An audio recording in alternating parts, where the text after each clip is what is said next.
Hey guys, in this video, I'll show you how to use Gemini AI with Google Workspace. Alright, let's begin. First of all, before you get started with Gemini, come on down to the left-hand side, click on Settings, and then select Extensions.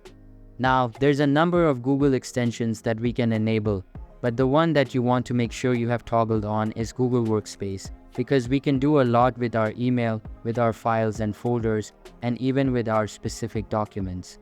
So let's take a look at an example. With my cursor in the prompt area, I'm going to add the @ symbol. And here you can see we have access to our extensions.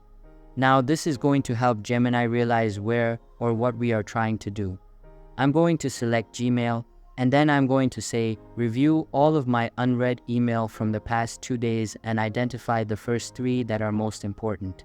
Now, what Gemini will do is connect with my Gmail account and quickly identify what it thinks is most important.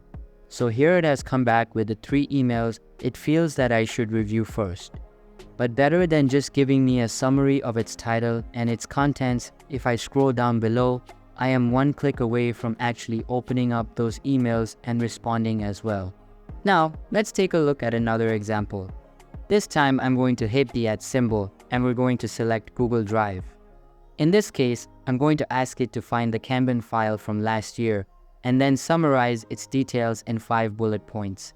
Just like we saw before, it may take a few seconds depending on the complexity of that request, so you just need to be patient. Here are the details it found in the file, along with a summary of the contents of that document. And once again, I have direct access.